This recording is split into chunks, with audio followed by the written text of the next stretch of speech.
Four court cases which propelled the African American fight for equality were the Dred Scott v. Sanford case of 1857, Plessy v. Ferguson, which took place in 1896, Brown versus Board of Education, which took place in 1954, and the Regents of the University of California versus Bach. In the Dred Scott v. Sanford case, the backdrop was with an escaped slave from Missouri, Dred Scott, and it took place from 1833 to 1843. Dred Scott resided in Illinois and in an area of the Louisiana Territory where slavery was forbidden by the Missouri Compromise of 1820.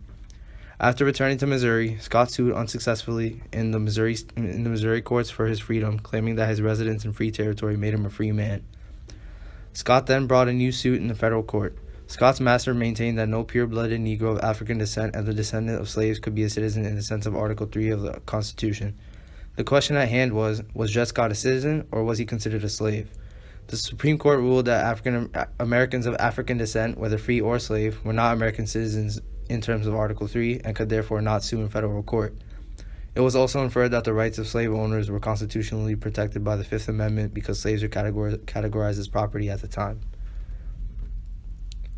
Plessy v. Ferguson took place in 1896 in the state of Louisiana, which enacted a law that required separate railway cars for blacks and whites. In 1892, Homer Adolph Plessy, who was 7/8 Caucasian, took a seat in the whites-only car Louisiana train. He refused to move to the car reserved for blacks and was therefore arrested. The question at hand was, is Louisiana's law mandating racial segregation on its trains an unconstitutional infringement on both the privileges and immunities and the equal protection clauses of the 14th Amendment? It was concluded no, because the state law is within constitutional boundaries. The majority, in an opinion authored by Justice Henry Billings Brown, upheld state-imposed racial segregation. The justices based their decision on the separate but equal doctrine that separate facilities for blacks and whites satisfy the 14th Amendment so long as they were equal. Justice Brown conceded that the 14th Amendment intended to establish absolute equality for the races before the law, but Brown noted that in the nature of things, it could not have been intended to abolish distinctions based upon color or to enforce social as distinguished from political equality, or a commingling of the two races unsatisfactory to either. In short, segregation does not in itself constitute unlawful discrimination. Moving on to Brown v. Board of Education, which took place in 1954. Brown v. Board of Education is now acknowledged as one of the greatest Supreme Court decisions of the 20th century, which held that the racial segregation of children in public schools violated the Equal Protection Clause of the 14th Amendment. Brown v. Board of Education was filed against the Topeka, Kansas School Board by Oliver Brown, a parent of one of the children denied access to Topeka's white schools. Brown claimed that Topeka's racial segregation violated the Constitution's Equal Protection Clause because the city's black and white schools were not equal to each other and would never be on the same level. The federal district court dismissed his claim, ruling that the segregated public schools were substantially equal enough to be constitutional under the Plessy Doctrine. Brown appealed to the Supreme Court, which consolidated and then reviewed all the school segregation actions together. Thurgood Marshall, who would in 1967 be appointed the first black justice of the court, was chief counsel for the plaintiffs. The decision held that the racial segregation of children in public schools violated the Equal Protection Clause of the 14th Amendment, which states that no state shall make or enforce any law which shall deny to any person within its jurisdiction the equal protection of the laws. Alan Bach was a 35-year-old white man who had twice applied for admission to the University of California Medical School at Davis. He was rejected both times. The school reserved 16 places in each entering class of 100 for qualified minorities as part of the university's affirmative action program in an effort to redress long-standing unfair minority exclusions from the medical profession. Bach's qualifications, including college GPA and test scores, exceeded those of any of the minority students admitted in the 2 years Bach's applications were rejected. Bach contended, first in the California courts and then in the Supreme Court, that he was excluded from admission solely on the basis of races. The question at hand was, did the University of California violate the 14th Amendment's Equal Protection Clause and the Civil Rights Act of 1964 by practicing an affirmative action policy that resulted in the repeated rejection of Bach's application for admission to its medical school? The conclusion was that it turned out to be a mixed vote. There was no single majority opinion. Four of the justices contended that any racial quota system supported by government violated the Civil Rights Act of 1964. The remaining 4, however, held that the use of race as a criterion in admissions decisions in higher education was constitutionally permissible. One judge argued that the use of race was permissible as one of several admission criteria. So, the court managed to minimize white opposition to the goal of equality by finding for Bach, while extending gains for racial minorities through affirmative action. 3 significant laws form the basis of African American civil rights, the first of which is the 15th Amendment.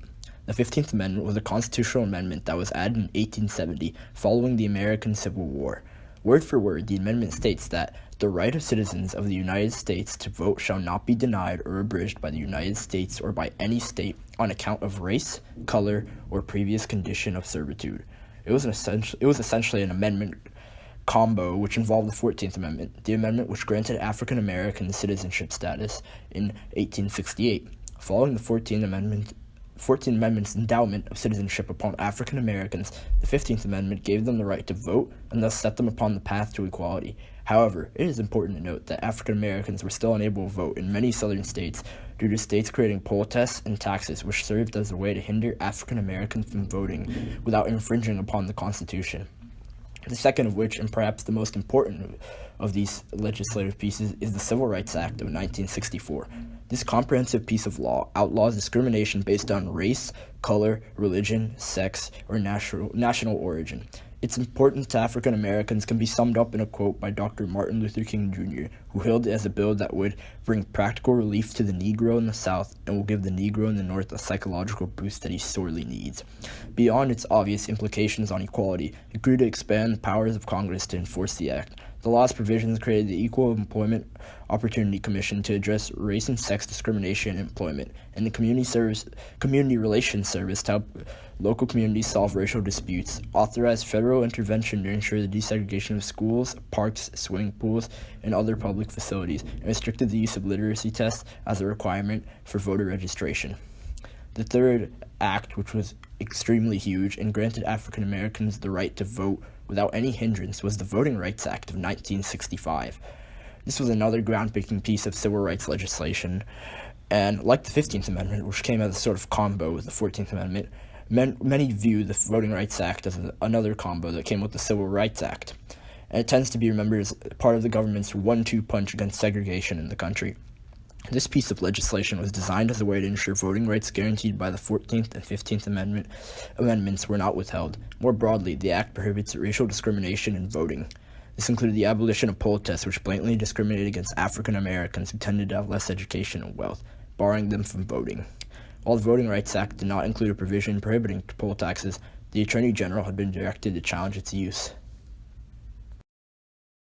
All right, these are some of the leaders that impacted African American civil rights. First, we have Malcolm X, the activist and outspoken public voice of the Black Muslim faith, challenged the mainstream civil rights movement and the nonviolent pursuit of integration championed by Martin Luther King Jr. He urged his followers to defend themselves against white aggression with the quote, "by any means necessary." Later in life, he urged against violence and was gunned down by the very people who supported his speakings of violence against whites. Next, we have Thurgood Marshall, who was an African-American lawyer who studied at Howard University. His first case was for the NAACP was Murray versus Pearson, in which the court ruled in his favor after winning the Supreme Court case Chambers versus Florida at the age of 32. As the head of the NAACP branch, he argued many famous civil rights cases before the Supreme Court, including Shelley versus Kramer, Smith versus Allwright, and what is perhaps the most famous of all cases, Brown versus the Board of Education. Following his 25-year affiliation with the NAACP, Marshall went on to take up the seat of the Circuit Judge, Solicitor General, and finally an Associate Justice on the Supreme Court. Finally, we have John Lewis, his full name John Robert Lewis, an African-American civil rights leader and politician best known for his chairmanship of the Student Nonviolent Coordinating Committee, and for leading the march that was halted by the police violence on the Edmund Pettus Bridge in Selma, Alabama in 1965, a landmark event in the history of the civil rights movement that became known as Bloody Sunday. To this day continues to champion civil rights as a representation in the House of Representatives for the district in Georgia.